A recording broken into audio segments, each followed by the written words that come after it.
How's it going? How's it going, everybody? Anthony back. Blessings to everybody and glory be to God. I want to change things up this month and I'm going to go ahead and talk about my testimony from the very, very start. You know, how everything happened, detailed and everything. And I'm going to go ahead and equip this scripture to it every single Monday. The scripture that I'm going to talk about today is up there in the right hand corner. I'm going to leave it out there I'm going to leave it up there for about a minute so you can reflect on it and you can actually try and change your life if you're kind of going through a similar situation. Because what I would want is not everybody to find the same predicament that I did. But let's go ahead and start with that night. My mom and my stepdad they were out. They went to San Diego, and I had hooked them up with a discount because I worked at the Westin. At that point, it was the Westin Casuarina. I was a security and I was a supervisor, so I ended up getting her a discount. And at this moment, I remember she had called me and she had told me, "Hey, we're planning on staying another night. Could you go ahead and get us a discount for it?" And it was messed up because I told her, "You know what? Yeah, I'll go ahead and do that." And she's like, "Okay." When in reality, I was at the house planning with my cousin, my brother, and everybody else, planning the night that we were gonna have. And all I thought about was, yeah, I might stop by the job and tell them like, "Hey, could you give my mom a discount for another room or for another hotel stay?" And at this point, I waved it off. I didn't even think about it. I didn't even picture it. And what happened was we ended up planning the night and we headed out about 10 o'clock, 10:30. And we ended up going to, it was called Hookah Masters. I don't know if anybody remembers that area, but it was a hookah lounge that had just, that night they had a DJ. They had opened up their bar, and I was excited, you know, because I would love drinking. And at this time, when we went, my cousin, he ends up telling me, "Oh, yo, I found out about this new drink." He's all like, I would want you to try it, but it's dangerous." I'm like, I'm not afraid. You know, I'm like, "What is it? What is it called?" And he's all like, "Well, a lot of bartenders don't know how to make it. So I would have to go up to the bar with you and I would have to show them how to make it." And I'm like, "Okay, let's do it," you know? And at this point, we went to the bar and it was called liquid cocaine. Yeah, doesn't sound too tempting. Well, there's like seven types of liquor in this drink. They ended up putting all the drinks in there. The Red Bull was face down, you know, inside the cup. And I look at it and I'm just like, looks insane. And he's like, "Yeah, I told you." I'm like, "Wow." And he did have to show the how to make it. He had to show the bartender. And when he shows them the phone, they're looking at it and they're like, "Okay, okay." And they get a gist of it. They're like, "All right."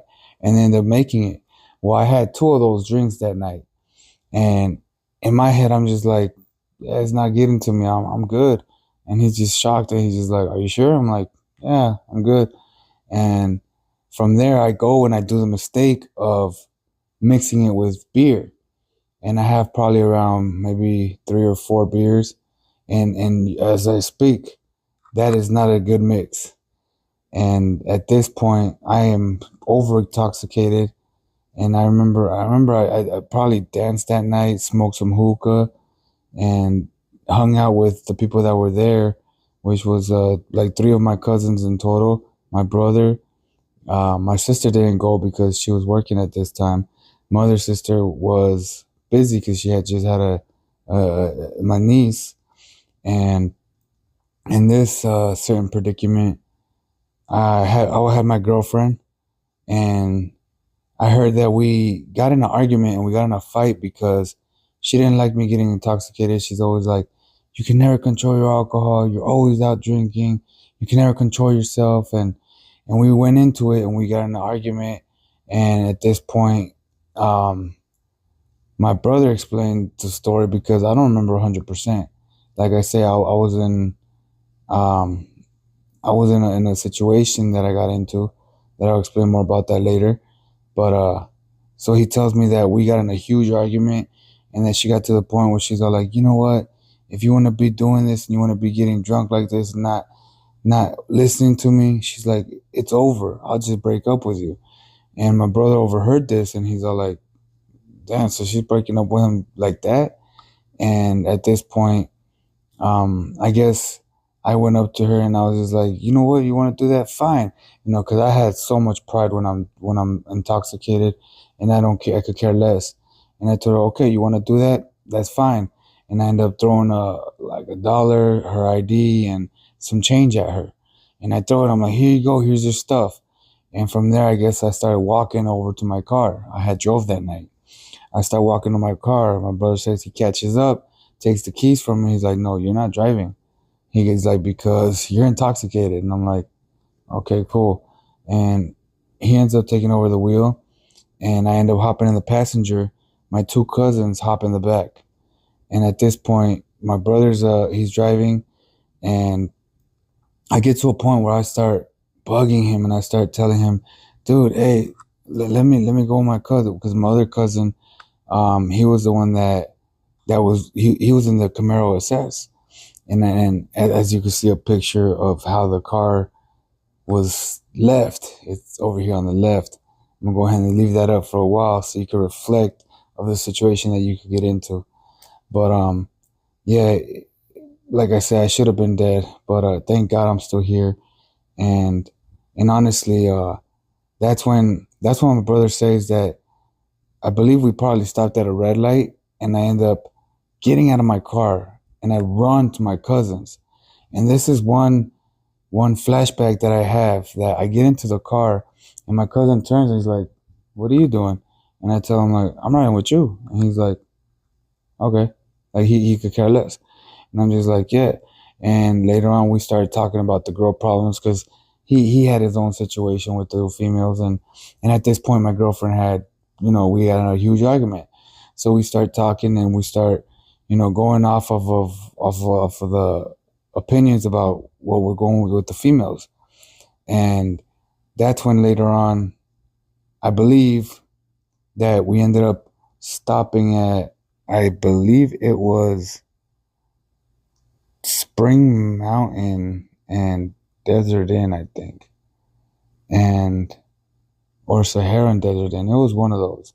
And at this point, this girl that was with us that night, she ends up pulling up next to him. And when that happened, this is when everything gets more crazy, because of the fact that they had the same type of car. They had a Camaro SS 2013 car of the year at the moment. All right. And I'm pretty sure both of them got tempted because they both had the same type of car. So when that temptation came, and that's how the devil works, but when that temptation came across, she was intoxicated at the time. My cousin said he didn't drink that night, so he was not intoxicated. And that is exactly when it happened. And the light turns green. When the light turns green, they both go for it. Keep up with the videos, and I'm going to continue this next Monday and keep going up to what happened. And this is where it starts getting crazy, all right? But keep up with the videos, and I'm trying to change everybody's life and everybody's path, because it's a serious situation. And as we speak, I'm still recovering from the car accident. And I know I made a mistake by over drinking, because as you guys saw the scripture, it says, you can't over drink. You can't surpass the limits of certain things. Anything that you overdo over the limit, it affects your body. It affects your temple. Our body is the temple, the church, pretty much, that God left us. And we can't do that with ourselves, because we're affecting our own health. And literally, if you overeat, you end up getting diabetes, or you end up getting high cholesterol or high blood pressure. All these stuff is negative things that the devil loves, and you're affecting your own body, you're affecting your own health. And he loves that, because he could take your life like that. If you overdrink, I lost my dad like that to alcoholism. And that's because he couldn't control his drinking. And literally, it went down the line. And I am so blessed, and I thank God that he gave me another opportunity, because I'm the one that's going to change my family's generation like that, because I've left that in the past. And I refuse to go back to it and to drink over the limit again, because I don't like the person that I become. I don't know who I am. You know, there's a demon inside me when that happens. And honestly, I know that I'm not me. And that's why everybody that likes to get tips or likes to get buzzed or likes to get drunk, you're not yourself. That's when the demon takes advantage, and if he ends up taking your life, that's when, you know, the devil's happy about that. And honestly, God doesn't want that for us. He wants us to stick to his path, and he wants us to live righteous. But keep up with the videos. Go ahead, like the video, and I'm going to go ahead and continue this on for the next week. All right.